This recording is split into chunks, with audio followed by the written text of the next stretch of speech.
पड़ोसी हरियाल भैया के घर से अचानक बहुत तेज आवाजें सुनकर मोहन बाबू और उनकी पत्नी सुधा तेजी से उनके घर की ओर दौड़े।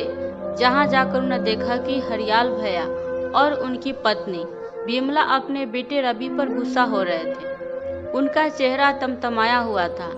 यह देखकर मोहन बाबू ने हरियाल भैया से पूछा, क्या हुआ भैया, इतना गुस्सा क्यों कर रहे हैं रवि पर? अरे यार मोहन, क्या बताऊं, सच इस लड़के ने दुखी कर रखा है। समझ नहीं आता इसका क्या करूं। ऐसा क्या कर दिया रवि ने? इतना अच्छा सभ्य और सुशील आपका बेटा है, आपको तो खुश होना चाहिए। मैं क्या पूरी गली रवि की तारीफ करते हुए नहीं थकती। रहने दे यार, यहाँ माँ बाप को छोड़कर सभ्य और सुशील बेटा। हरियाल भैया फिर से गुस्से से रवि की ओर देखते हुए बोले, अरे क्या हुआ, क्या बताओगे भी? ये 2 दिन से ससुराल में जाकर बैठा हुआ था।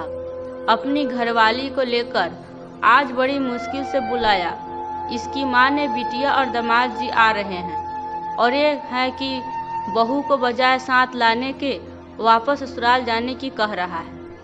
इससे पहले मोहन बाबू रवि से कुछ पूछते वहीं बोल पड़ा, चाचा जी, आपकी बहू के पापा की तबीयत खराब है। फोन आया था मम्मी जी का, आपको पता है ना, वह हार्ट पेशेंट है। शादी से पहले भी उन्हें, इसलिए मैंने सोचा एक बार उसको मिलवा लाता हूँ। वहाँ पहुँचे तो उनकी तबीयत काफ़ी खराब थी, अभी अस्पताल में भर्ती है। पापा मम्मी से आज्ञा लेकर ही गया था मैं। हरियाल भैया, इसका मतलब है कि आपकी और भाभी जी की सहमति रवि और बहू को भेजने की थी, तो फिर अब क्यों गुस्सा कर रहे हैं बेचारे पर?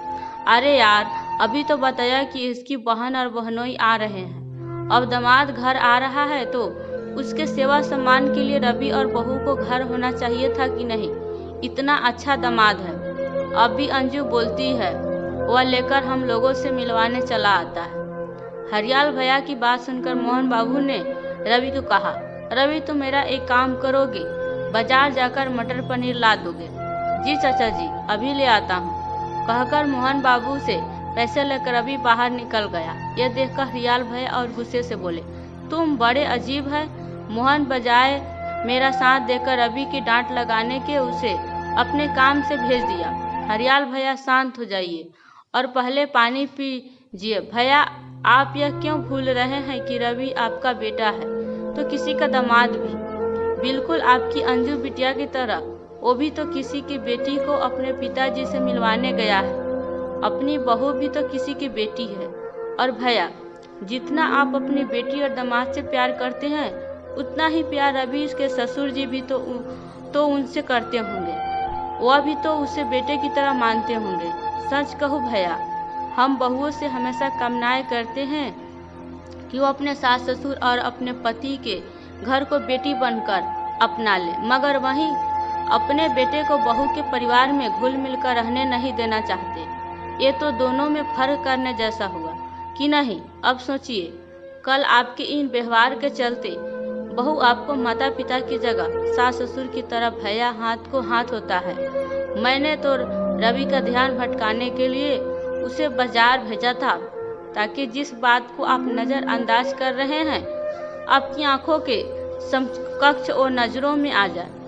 आगे आप स्वयं समझदार हैं। इससे पहले हरियाल भैया और विमला भाभी कुछ कहते, रवि मटर पनीर लेकर आ गया। अचानक हरियाल भैया रवि के कंधे सहलाते हुए बोले, रवि अपने पिता समान ससुर जी का ख्याल रखना और बेटा किसी भी रुपये पैसे खर्चे हुए परवाह मत करना, मत भूलना वहाँ भी हमारे जैसे तुम्हारे मम्मी पापा हैं। हरियाल भैया की बातें सुनकर रवि भीगी हुई पलकों को साफ करते हुए हरियाल भैया के चरणों में झुक गया। यह देखकर मोहन बाबू और सुधा मुस्कुराने लगी। दोस्तों, कहानी कैसी लगी? यदि अच्छी लगी हो तो लाइक और कमेंट करना बिल्कुल भी मत भूलिएगा। यदि चैनल पर नए हैं तो सब्सक्राइब जरूर कीजिएगा। आपको कहानी सुनने के लिए बहुत बहुत धन्यवाद।